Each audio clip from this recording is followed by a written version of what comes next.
Aming mga nakinig po doon ng media floor, talaga po pag nakita niyo yung, kayo na po, kung pumunta kayo doon, maawa kayo sa building.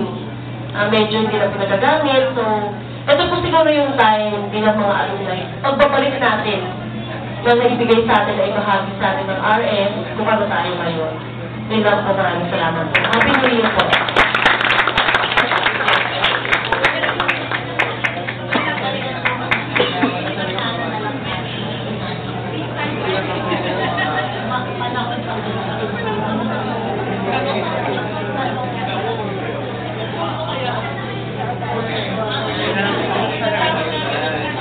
Okay, may instruction na po agad si Chairwoman, no?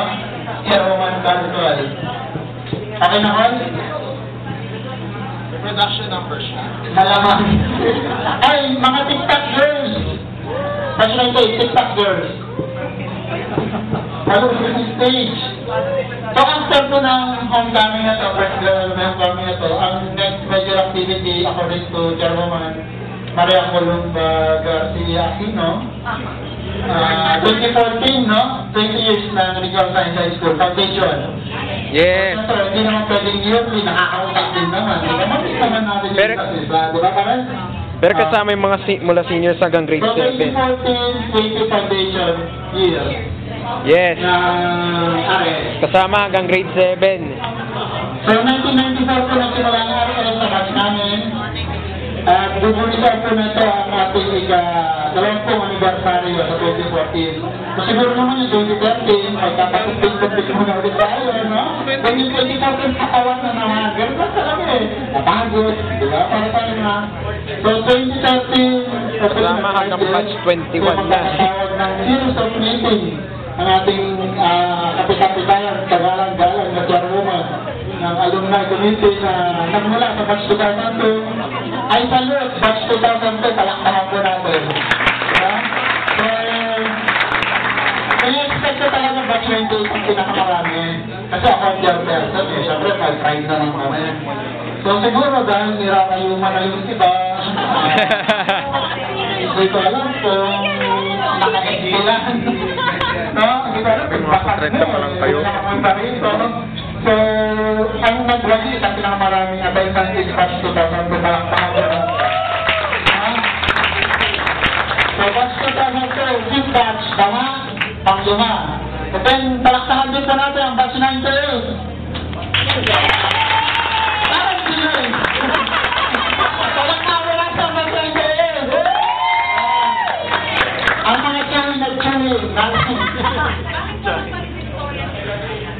Busy mo sa PhD.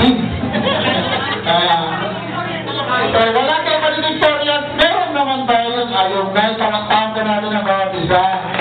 So, hopefully sa 2014, ang maganda sa 2014 siguro i-incorporate natin sa activities RS na mismo. Yes. Na matampal, no? Yes, Karen? Hanggang grade 7. Hanggang grade 7 kasama. Yes, grabe, no? So, nga. Kasama na yung mga estudyante at alumni kasi foundation po natin yun. Tama. Yung foundation. Hanggang batch 21. And then, palakpakan po natin ang ating mga manong sa manong brigade, ang batch 99. Batch 99, nakakasal. Wow. At ang batch 2000, palakpakan po natin. Marami pa rin sila. At ang batch 2001, Mr. Miss. Siyempre, nakakang po natin ulit ang batch 2002. Dahil palakpak. At ang batch 2003, Kenneth Rich, palakpakan po natin. Ayun mo. Batch 2004. Wala. 2005. Wala. 2006, palakpakan po natin. May Mr. Romeo Capuyo. 2010 na. 2007, wala na? 2010. 8, 9, 2010! Christian Mendoza. Then 2011, Evangeline, at syempre, ang 2012, yun! So, after ko na pagganon, sabi ko matatapos yung alumni, alas 12. Cinderella na naman ang batch 98. 11:54. 5 minutes. 5 minutes. Okay. Sino advisor? Sabaw. Sino advisor? Ang basta. So sabi ni Ma'am Toltol po, tatapusin na ba natin? Tatapusin na natin? Grabe. Tatapusin na ba natin? Loli Metangere, execution ni Rizal. Gusto niyo pa narinig na limitang rin? Rizal Day na. Rizal Day na within minutes. Ang programa to, so yun sa Asoteya. Anong sak mo? Live! From Alonga City Convention Center. Padre Damaso!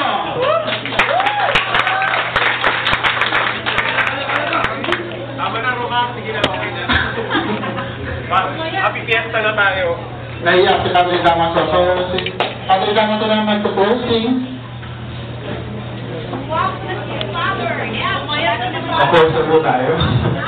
Okay, nasabi pa ang pangmulanin ng ating chairman. Or job well done. Well done. Okay, alam mo, ulitin ko lang, ha? Sa mga napagdaanan ng lahat ng mga tao natin, of course, along the way, lahat tayo meron tayong mga nakikilala, meron tayong mga naiiwanan, meron tayong mga bago nakikilala. Pero isa lang ang nagiging tatak. Alam mo, mas proud ako before, nung nakapasa kami sa UP lahat. Kasi kami natin may pinakamaraming estudyante na nakapasa sa UP Diliman. Out of how many? 46 kami nakapasa. Pero kasi pinakabataas. Ilan mga pumasok kayo? Kasi 46 na yung pumasok sa UP Diliman eh. So 51 yata? 50 plus ang pumasok sa UP Diliman sa amin lahat. Yun. Tapos, ano ba? Hindi na pala Diliman all over UP system. Tama? Tama. Sa buong UP system. Okay, isa lang gusto kong sabihin sa inyo. Nung nasa UP Diliman ako, mas proud ako sabihin na taga-regional science science school ako kaysa sa UP Diliman. Bakit? Kasi doon kasi nabuhubog yung pagkatao ko. Hindi yung masasabi, alam mo si Ma'am Sidon, sa kanya ako una nakatikim ng mga salitang matatalinong bobo. So sabi niya sa iyo, para ng mga matatalinong bobo, isarado yung lahat ng pinto ng bintana. Kaya ang ganun gagawin, hindi pala mapagalitan lang ako, tapos mumurang-murang, kumbrot ang lahat! So talagang gusto niya kaming turuan. I was the past president, tapos pinatanggal niya ako bilang presidente. Kasi alam mo mga kasalanan ko, hindi nabubunot yung room namin. Gusto niya kasi, kapag pumasok siya ng 5:30 na madaling araw, nandun na rin ako. Nag-i-inspire kami ng halaman sa Pringles, gano'n. Hindi namin, pangatong araw ko, kung may lamot na ba sa loob, gano'n. Tapos gano'n ni Ma'am Tugol ng bintana. Marlon, halika rito. Panila ko sa iyo to. Gano'n, gano'n siya. Tapos, i-check namin lahat ng mga cleaning materials. Bakit? Ano ba gusto? Gusto niyo na ba mag-inuman? Wala akong pakialam, pinunan kayo, basta mga nakikinig, di ba? Baka kayo dyan. Ganon. Ganon si Ma'am Sidon. Actually, ano lang mo, si Ma'am Sidon. At si Ma'am Sidon, alam niyo ba, sa buong history ng Olongapo City National High School, nagkaroon ng jingle singing contest. Never natalo ang 4 Einstein ng Special Science High School. It was a year natalo ng second-year high school ang mga fourth-year high school, and it was a big issue sa OCHS. Lahat ng mga taga-Special Science High School galit sa amin kasi natalo namin sila at nag-iyakan silang lahat sa Filipino Book. Bakit daw sila nanalo? Dapat sila ang nangagal fourth year, sila kami second year. So kami pala, mukha na kami kontrabida. Kontrabida na kami sa Jackson kasi inagaw na namin yung mga rooms na para sa mga taga-Jackson. So, pangalawang issue, natalo namin sila. Pangatlong issue, napaka-iingay kasi taga-madadaldal ang taga-regional. Totoo lang. Meron mga Inglesero at Inglesera. Yung kambal namin, yung kambal namin, si Pamela sa Kasukulit, pag nag-away, English, malayo kami lahat. I'm trying to tell you, stop it, you know, right? I'm sure, talaga mo tayo happy, no? Halika na tayo lahat. Mamamatay na lang si Anton. Anton, mamamatay ka na. Sige na pala, I'll close this. To everyone else, isa lang gusto ko masasabi sa inyo. Siguro, dapat we have to etch in our heart that we are all from Regional Science High School. Not only through mouth, katulad sinabi ni Abigail, but also, balikan natin yung alumni natin, yung alma mater natin. Kasi alam mo, hindi ka rin naman magiging successful unless binalikan mo kung saan ka nanggaling. You can never be the best doctor in town, you can never be the best lawyer in the country, you can never be the best researcher in the whole wide world from without being an alumni of Regional Science High School. And of course, we owe that to our mentors, sa lahat ng mga tumulong sa amin, sa lahat ng mga naghubog sa ating lahat of who and what we are right now. And to everyone else, maraming pong salamat sa inyo. At sana yung mga t-shirt na yan, makikita pa rin natin yan sa muli nating pagkikita. Tama ba? Regional Science High School 3! Thank you very much. Happy Fiesta to all. Happy New Year and congratulations to everyone. Tuloy na. Lahat po ng officers, muli elected, campus representative, nagbabatid po ang ating chairwoman, Cordial Garcia Aquino. So, may meeting po ang batch representative at newly elected officers. Newly elected officers and batch representative, Vice President Chairwoman, Cordial Garcia. Thank you.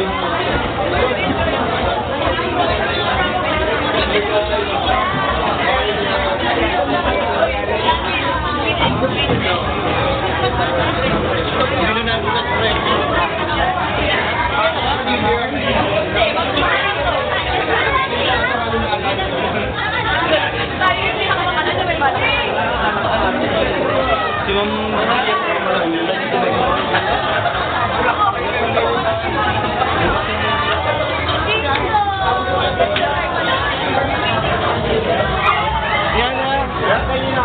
Jag! Hindi na-install na rin, ha? Hindi ako. Ano yun? Alit? Hindi. Ano yun? Paalam. Tama. Joke lang. Bye, Bet.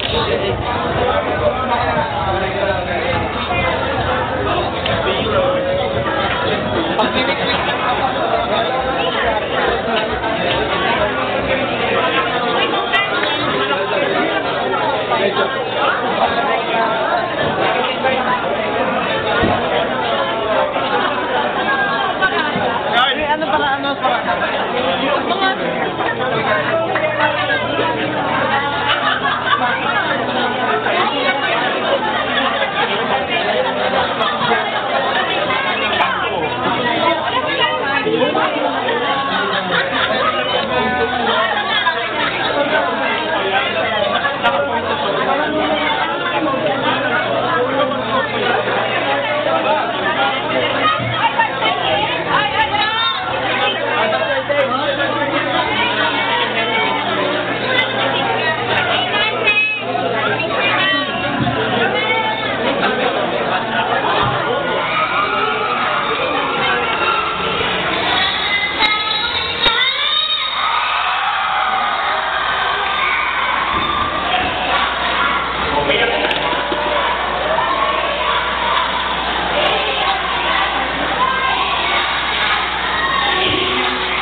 Ang nitag-nitag agad.